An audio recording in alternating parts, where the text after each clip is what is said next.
What's up everybody, it's CJ and I'm back with another Pleasantville renovation video, and today we're going to be furnishing 215 Sim Lane, which is the last house that we have to furnish. Now this is also the Pleasant household's house, but like I said y'all, this is the last house that we have to furnish and I'm so happy about it because I have been working on this save file for months and we're finally well, we're not done yet, but we're almost done because I need to like build one more lot in this world. If you don't know, there was like some empty space in this world and I was like, I kind of want to build something. And I was asking y'all about it because I was either going to build a bar or a graveyard. And I've gotten like suggestions for both. I don't know if I'm going to do like a hybrid lot where it's like a bar with a little mini graveyard in the back. I don't really know yet. But I do know that I need to build at least one of those things. And I will be doing that kind of soon. So stay tuned for that. But as far as the houses that are already built go, I am done. This is the last one. So this house originally was a 3-bedroom, 3-bathroom home. I got rid of one of the bathrooms. So now it's just 2 bathrooms, 3 bedrooms. And as you can see, I fiddled a lot with the exterior wallpaper. I was really inspired by the Tudor style. I wanted to keep it, but just use a different wallpaper. So I'm using the wood paneling wallpaper from the base game. It normally looks red, but you know, I recolored it. But as you can see, it was kind of looking like a gingerbread house, but basically I just kind of like went through, swapped it, and then I just kind of like recolored it a little bit. And it didn't really take me that long to fix the outside of the house this time around. Usually, I feel like lately I've been taking a lot of time with landscaping and stuff like that. But with this house, I guess because it was so close to the road and there's not that much yard space in the front yard, it didn't really take much for me to fix the outside. One of the biggest things I changed though, I swapped around the stair placement, and then I'm also adding some of these big trees from the base game. I add some more like shrubs in the front yard. I swap out those flowers for some of these like grass right here in the flower bed. I also like fiddle around a little bit with the tiles. So you'll see a little bit later on, but I use some of that low-lying fence to kind of like circle around the tile to kind of make like a really nice border effect. And yeah, I think the outside looks a lot better. I changed the color of the stone outside, and then I realized that this house has a fake garage, so luckily it was the perfect size for an actual garage door. So I deleted the fake windows and I actually added like a real garage door, so it is a functional garage now. It's not the best because it is kind of small on the inside, but I did add a little bit of objects from the Fastlane stuff pack. I did also swap out those windows from base game, those like rectangular ones. I'm using some of these curved ones, and then I also use one more from the base game. It's one of the ones that have the flower bed attached to it, and then I'm also using some of those windows from the Supernatural pack because I really like the way they looked. And when it came to the inside, the first thing I wanted to do, y'all, was get rid of that bathroom. As you can see, I also had to like replace the stairs down because I wanted the stairs to have a wall, but for whatever reason in The Sims 3, if the stair has a wall already and you delete the wall, it's going to make it so that the stair doesn't have anything underneath it. So I basically had to replace the stairs down, and I was having some issues with it. It's something about Sims 2 houses, y'all. I don't know what it is, but like one thing I've noticed with like this like series so far is that yes, these houses are like recreations of the original Sims 2 houses, but for the most part these are tile by tile recreations.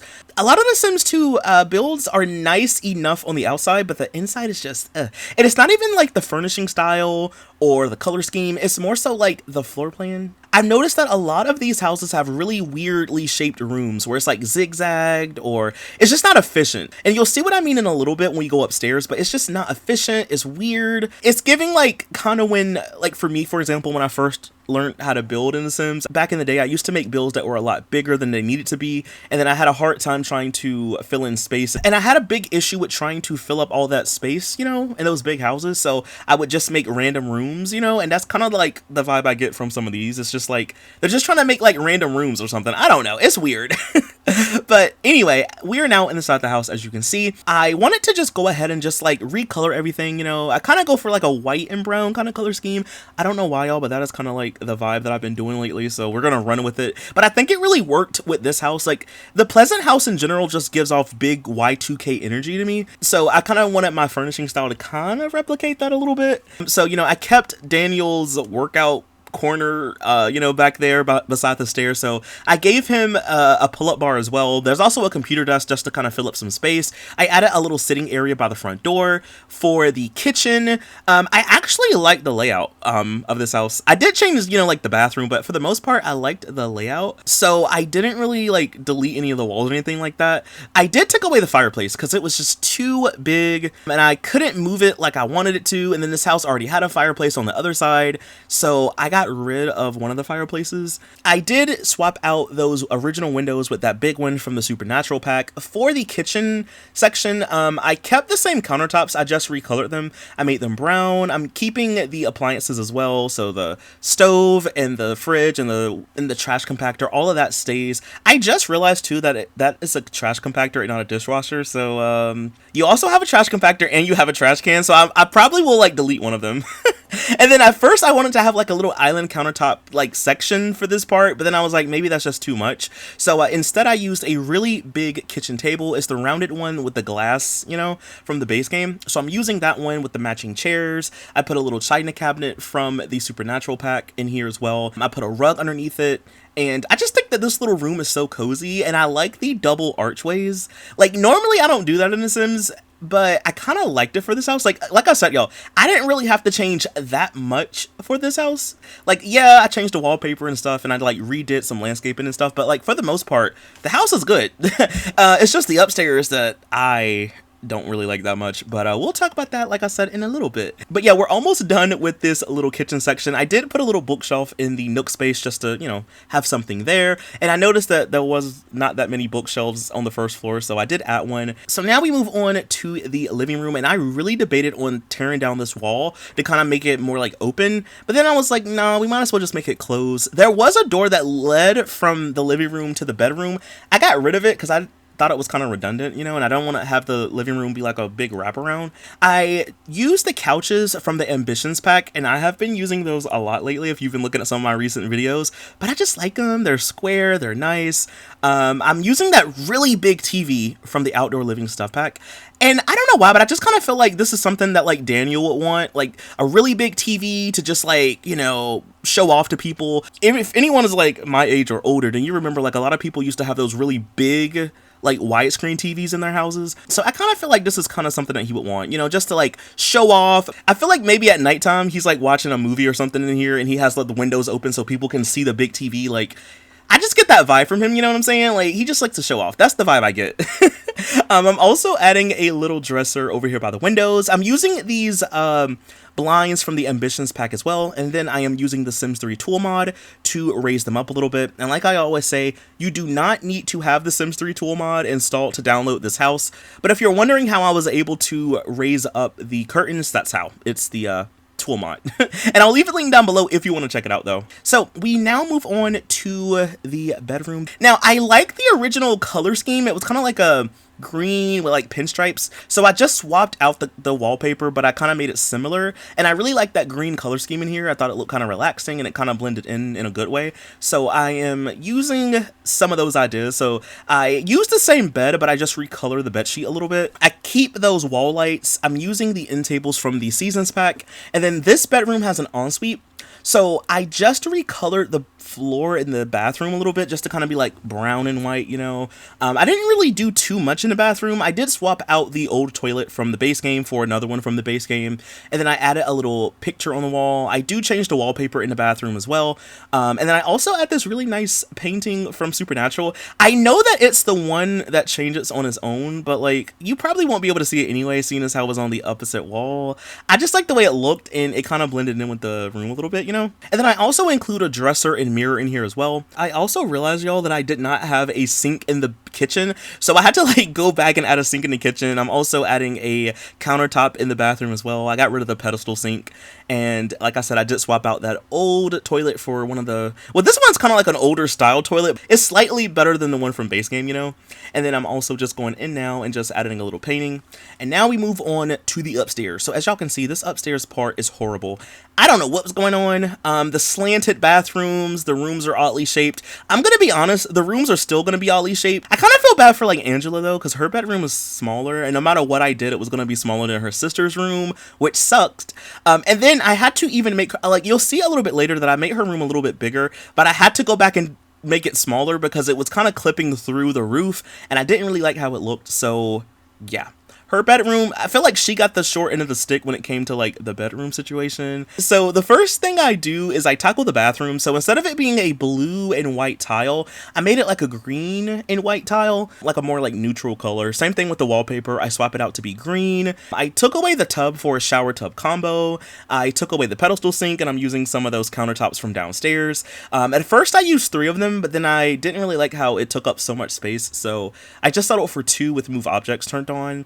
I put 2 sinks in here as well, because, you know, the girls have to share a bathroom, and I feel like, you know, we just need 2 sinks, you never know, you know, so I did that, and I also used 2 of those single tile mirrors from the base game. Normally I put like 1 long mirror, but I kind of wanted to put like 2 singular ones today, so I put some of those, and then I'm using this tub from Seasons, I believe, just to kind of like help fill in some more space. So now we move on to Lilith's room, and she got the bigger room, y'all. I mean, I kind of hated it. I kind of hated that Angela has a small room, but like it's nothing I could really do. So she's kind of like, to me, like a rebel, maybe a little bit edgy, so I wanted to give her a room that kind of like, you know, represented that. So I'm using the bed from the late night pack paired up with some of these end tables from the Supernatural pack. I did move her bed over to the corner just to kind of like have more room in here. I tried my best to fill up this space with a lot of stuff. So there's a bookshelf in here that I'm using. I gave her a computer desk. Both of the twins have computer desks, by the way. I had to go look up to see like what some of her interests were, like in The Sims 2. So she has interest in like medicine or like medical. So I gave her like a skeleton, which kind of had a double meaning because like, you know, she's kind of edgy. So I feel like she might, you know, want a skeleton in her room anyway. But it also kind of like helps if she chooses in the future, you know, to like be a doctor or, you know, something in that realm. So I gave her like a little skeleton in the corner from university. I had to like make sure move objects was turned off so it could fit properly. I also gave her a couple of those like picket signs for protesting because, you know, maybe she likes to protest.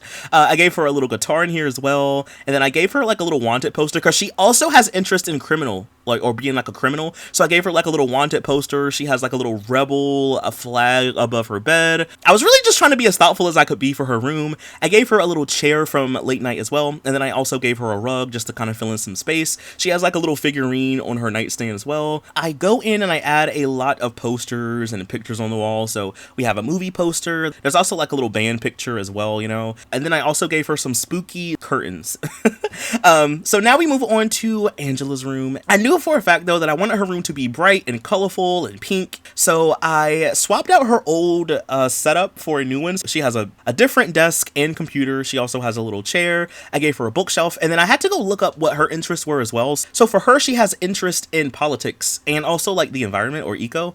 So I gave her a little podium because maybe in the future, you know, she might want to be an activist, or maybe she'll want to be a politician or something. So I gave her like a little podium over there in that little nook space by her bookshelf. And then again, I do make her bedroom a little bit smaller. I just kind of had to. The way that it was clipping through the roof, I didn't really like it. So her room is a little bit smaller from what you see. And also I want to point out, when you look at the screenshots, if you notice that the roof is clipping into some of the rooms, it's basically the way that the game is. I don't know if it's because the roof is just too short or too tall. I don't really know like what makes it happen, but if you look at the screenshots and you notice like, CJ, what the heck is that in the way?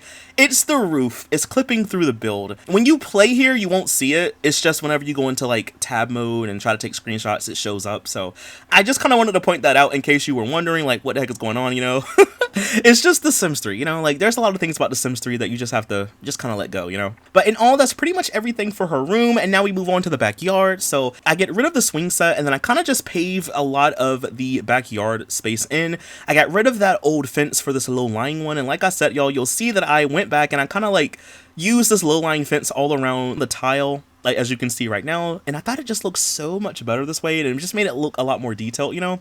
I do go back later on, y'all, and I add a couple of bike racks in the front yard. You know, maybe the girls have a bike or something, so there was a lot of space for it. So, you know, you'll see it in the screenshots. But as for the backyard, I didn't really do too much. I just added a grill, a picnic table, some tables out here. There's a water sprinkler, some flowers and plants and stuff like that, and a couple of these lounge chairs as well. But in all, that's pretty much it. You don't see it in the video, but off camera I did go back and like recolor the tile by the pool just to kind of make it look a little bit different. Same thing with the diving board, I recolored it. But other than that, y'all, that's pretty much everything for the entire build. So if you did enjoy it, please be sure to leave a like, comment something down below. Please stick around for the screenshots, and I will also leave the slot link down below if you want to check it out. But anyway, y'all, that is all that I have for this one, and I'll see you in the next one. Bye! Thanks for watching!